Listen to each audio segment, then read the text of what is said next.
할렐루야. 지난 시간에 이어서 오늘은 마태복음 16장 16-7편 16-7편에 이제 시작하도록 하겠습니다. 이제 마태복음 16장은 여기서 마무리가 될 것 같습니다.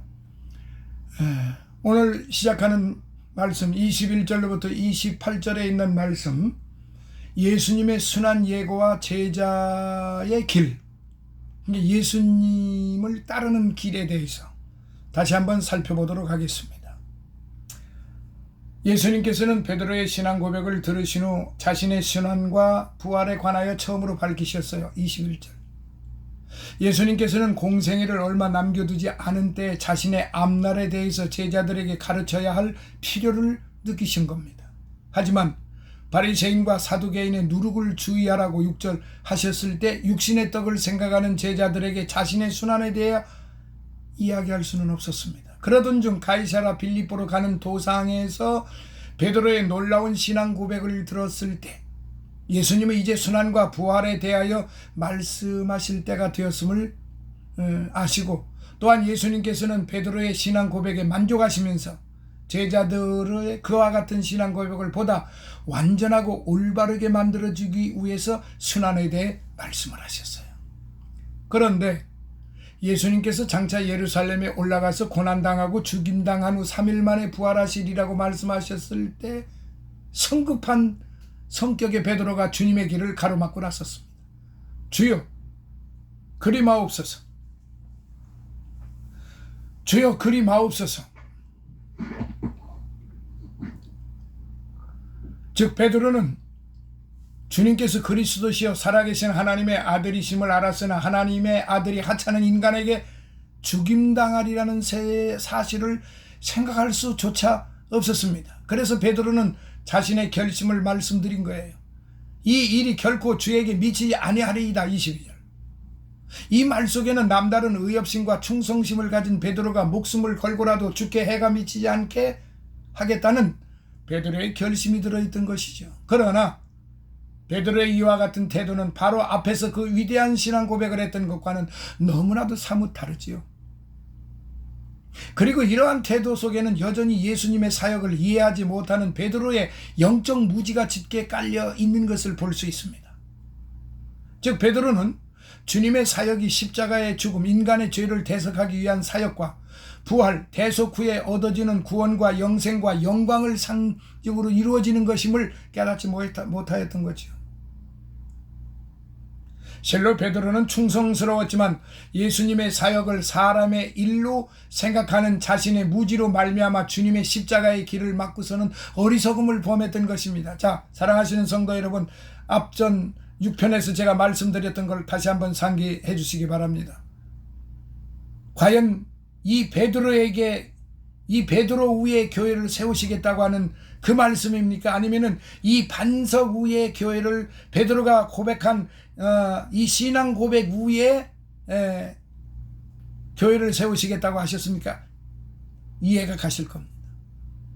과연 어느 쪽이 더 옳은 말씀인지, 어느 쪽이 더 타당한 말씀인가? 베드로 개인에게 거기에 교회를 세우시겠다는 건지, 베드로가 고백한 신앙 고백 위에 세우시겠다는 건지 확실히 구분이 되지 않습니까? 자, 이런 베드로를, 그와 같이 고백을 했던 베드로가 지금 여기 와서는 전혀 지금 딴판으로 얘기하고 있지 않았습니까? 그런 베드로에게 어떻게 인간 베드로에게 교회를 세웁니까? 베드로가 고백한 신앙 고백 위에 세우시겠다는 겁니다. 그것은 베드로만이 아니라 오늘 저와 여러분에게 동일하게 내려지는 축복의 말씀입니다. 이처럼 베드로의 성급한 태도는 주님께서 제자들에게 주님을 따르는 올바른 태도에 관한 교훈을 주는 계기가 되었지요. 자, 그렇다면 주님께서 가르치신 제자의 길은 무엇일까요? 24절. 첫째, 자기를 부인하는 삶입니다. 예수님께서는 아무든지 나를 따라오려거든 자기를 부인하라고 말씀하셨어요. 이는 소위 잘 참아내는 인내심이나 극기와는 그 성격이 달라요. 아니 그 이상이에요.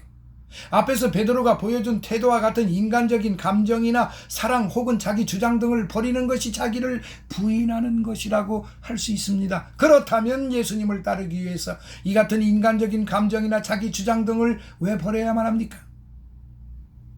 예수님께서 제자들을 부르실 때 활로미 나를 따라오너라 4장 19절 그 말씀을 하셨습니다. 이 부르심은 제자의 당시 상황과 조건을 보고 부르신 거 아니에요. 무조건적으로 제자들을 부르실 때 주님은 전 인격적으로 부르셨습니다. 다시 말해서 예수님은 제자들을 부르실 때 제자들의 있는 그대로를 부르셨고 제자들의 온 삶을 그대로 받아들여 제자 삼았습니다. 그러므로 예수 그리스도의 제자가 된 자는 예수님께 충고하는 자가 아니에요. 다만 제자는 자신을 온전히 헌신하고 순종하는 자입니다. 때문에 주님의 참 제자는 자기 주장이나 인간적인 감정을 내세울 수 없습니다. 바로 이것이 자기를 부인하는 참 제자의 태도라는 말이지요. 그래서 하나님의 말씀을, 성경 말씀을 인문학적으로 무슨 종교 철학이나 세상 학문으로 그거를 해석을 하려고 하면은 천부당 만부당한 일이 되는 것이지요. 그런데 그걸 알면서도 그가 가지고 있는 지식으로 말미암아 자꾸 글이 돌아가는 것입니다. 이게 인간의 한계가 있는 연약한 부분이라 이 말이에요. 오늘날 모든 성도들은 다 예수님의 제자라고 할 수 있어요. 그러므로 그리스도의 제자된 자들로서 성도는 전심전력으로 부단한 노력과 헌신을 통해 주님의 길을 따라가야만 합니다. 그러기 위해서 성도는 먼저 자기를 부인하고 스스로 그리스도의 제자됨을 막는 모든 것, 세상적인 이기심, 자기 주장, 명예 등 지식, 권세, 재물, 환경, 체면 이런 따위들을 다 끊어버려야 하는 것입니다. 자, 둘째 24절 자기 십자가를 지는 삶입니다. 예수님께서는 소극적인 면에서 자기를 부인하는 제자의 도를 가르치신 후 적극적인 면에서 자기 십자가를 지고 나를 좇으라고 말씀하셨어요. 십자가는 예수님께서 인류의 죄를 대신 지고 고난당하신 대속의 죽음을 의미합니다. 따라서 자기 십자가를 지라는 말은 자신에게 지워지는 고통과 수치와 죽음을 묵묵히 걸머져야 한다는 의미예요. 결국 예수님의 제자된 자가 자기 십자가를 지는 고통을 당한다는 것은 단순한 어려움이나 고통을 당해야 한다는 의미가 아니라 예수님의 순환에 동참해야 한다는 의미입니다.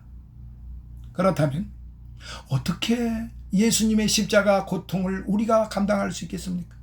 우리는 결코 예수님이 당하신 십자가의 죽음을 동일하게 받을 수는 없습니다.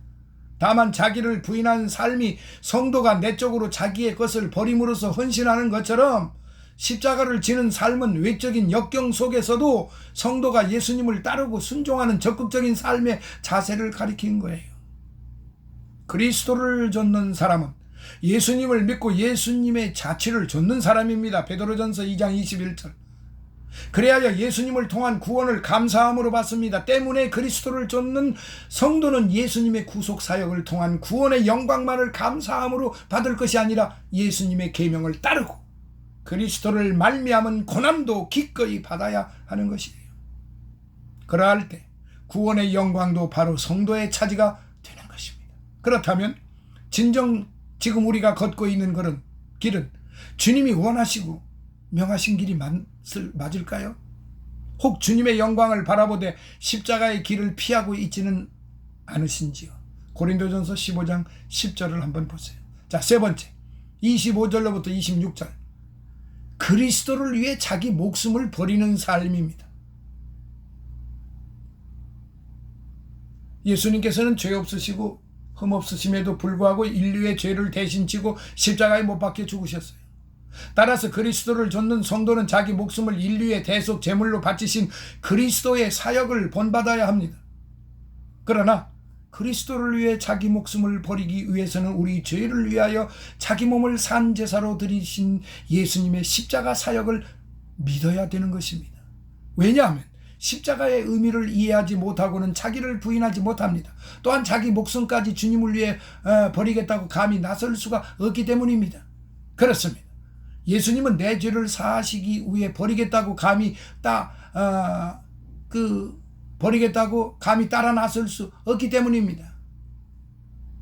그러니까 예수님은 내 죄를 사하시기 위하여 십자가를 지셨단 말이에요.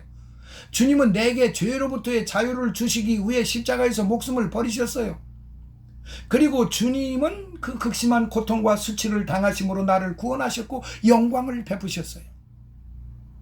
실로 주님의 사역으로 말미암아 받은 은혜는 우리 성도가 감히 상상할 수조차 없이 크고 엄청난 거예요. 때문에 우리는 기꺼이 주님을 위해 내 목숨을 버릴 수 있습니다. 그런데 주님께서는 주님을 위해 우리가 우리 자신의 목숨을 버리면 영생을 얻는다고 말씀하셨어요. 그렇습니다.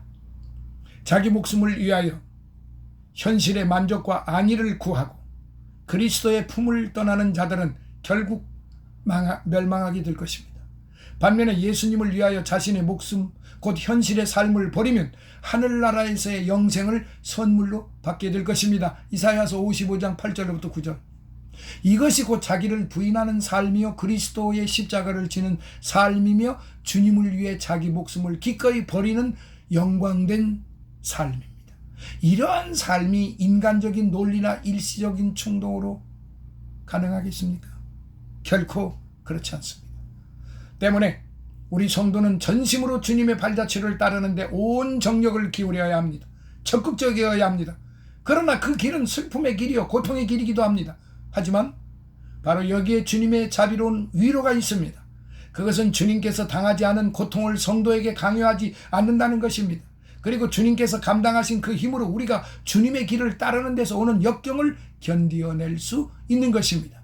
그러므로 성도 여러분, 우리는 주님을 위해 자신의 모든 것을 아낌없이 희생할 수 있는 신앙인이 믿음의 사람이 되어야 합니다. 또한 그 희생은 주님이 우리를 위해 희생하신 것이요 또한 우리의 희생은 영생을 얻기 위한 투쟁임을 우리는 기억해야 합니다. 사랑하시는 성도 여러분, 베드로는 예수님께서 이 땅에 오신 목적과 주님의 사역이 어떻게 완성될 것인지를 알지 못하였기 때문에 주님의 길을 가로막았던 것입니다. 또한 베드로는 감정적이고 자기 중심적인 생각 때문에 하나님의 뜻을 분별하지 못하였던 것입니다. 그리스도의 사역을 방해하였던 것입니다. 오늘날에도 감정적이고 세상적인 관점에서 신앙생활을 하면 주님의 뜻을 분별하기는커녕 주님의 사역을 방해할 수도 있습니다. 때문에 우리는 주님의 참 제자가 되기 위해서는 예수님께서 가르치신 제자의 도에 귀를 기울여야 할 것입니다. 그것은 첫째, 자신을 부인하는 것이요, 둘째, 자기 십자가를 지고 주님을 따르는 것이요, 주님을 위해 자기 목숨을 버리는 신앙생활입니다. 이 세 가지, 이게 바로 우리 신앙의 중심이고 믿음의 중심이고 교회의 중심이 되어야 하는 것입니다. 이게 목사의 중심이 되어야 되고 장로의 중심이 되어야 되고 집사 권사들의 중심이 되어야 하지 기타 그 어떤 다른 것으로서는 안 되는 것입니다. 이게 누가 강요해서 따르는 것이 아니에요. 성도가 주님의 제자된 삶을 사는 것은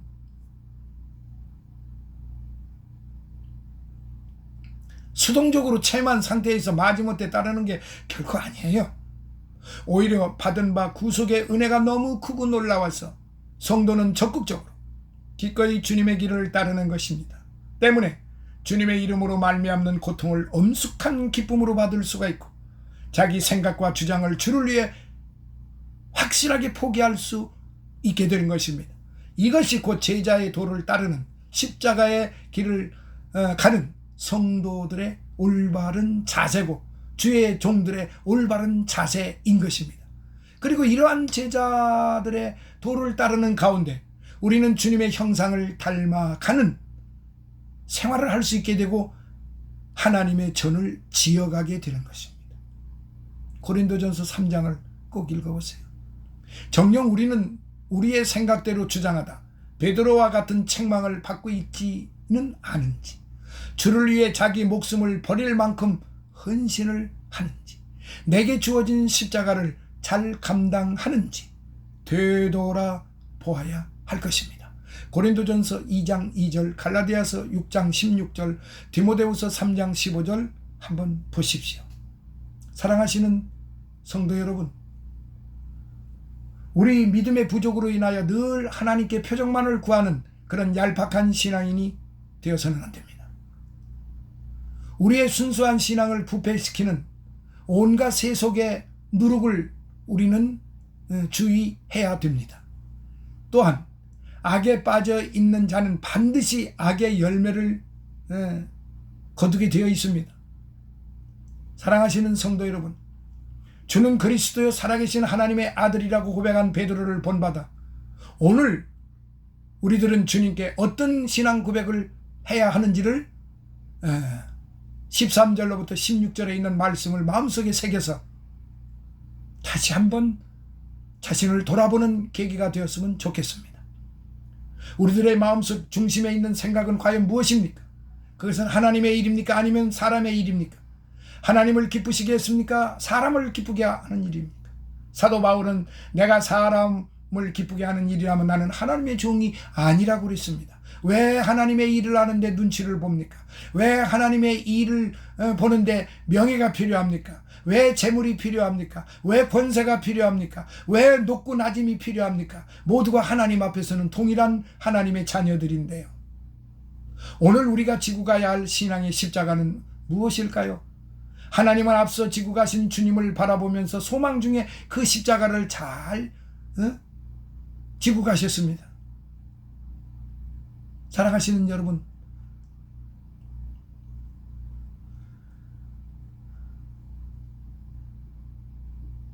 우리는 분명하게 우리 자신을 분명하게 하나님 앞에 보여드려야만 되는 것입니다.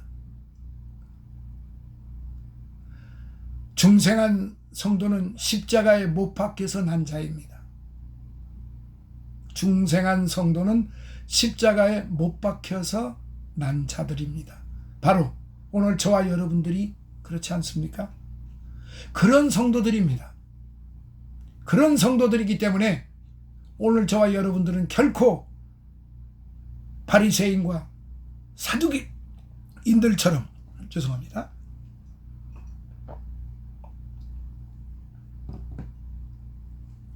바리새인과 사두개인들처럼 그렇게 가식적이고 위선적인 그런 신앙생활을 해서는 안 됩니다.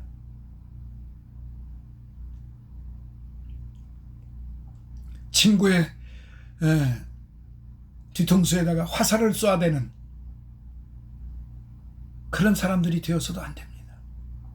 내 형제들을 향하여, 내 믿음의 형제들을 향하여 돌팔매질을 하는 것 결코 해서는 안 됩니다.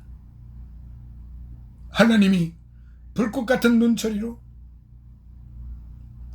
내려다보고 계신다는 사실을 왜 모르십니까?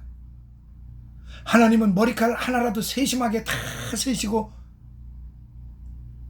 보고 계신다는 사실을 왜 모르십니까? 하나님의 교회에 내가 부름을 받았을 때 나 자신이 어떻게 해야 하는지를 왜 모르십니까? 오늘 저와 함께 하시는 분들은 그렇지 않으리라 믿습니다. 가서 전하십시오. 내 주변에 믿음의 형제들에게 잘못된 길을 가고 세상적으로 가고 세상 철학에 얽매여 있는 사람들, 세상 지식에 매여 있는 사람들, 명예에 매여 있고 재물에 매여 있고 권세에 매여 있고 온갖 전통과 유전에 매여 있는 사람들에게 가서 전하십시오. 살아있는 하나님의 말씀에 순종합시다 라고 말해요. 세상의 그 어떤 학문보다도 하나님 말씀과는 결단코 비교할 수도 없습니다. 비교해서도 안 되고요. 갈라디아서 1장에 사도 바울이 뭐라고 가르쳤습니까? 다른 복음을 전하는 자들은 저주를 받을 것이다. 성경에 기록되어 있는 이 말씀을 읽고 보고 듣고 행하는 자들은 복이 있다라고 요한계시록 1장에 분명히 기록이 되어 있습니다.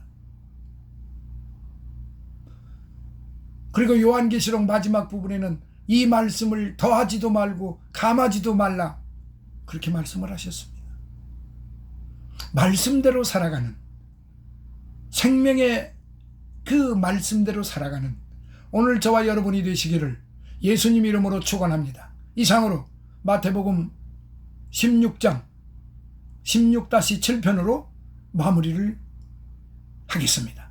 다음 시간에는 마태복음 18장 18장을 통해서 또 하나님께서 주시는 은혜를 받도록 하겠습니다. 여러 가지 제가 전하는 말씀 중에 여러 가지 부족한 것이 많이 있습니다. 용서하시고 이해하시고 오해 없으시기를 다시 한번 부탁의 말씀을 드리면서 마태복음 16장을 모두 마치겠습니다. 지금까지 함께해 주신 우리 모든 믿음의 성도님들 진심으로 감사드립니다. 할렐루야. 다시 만나요.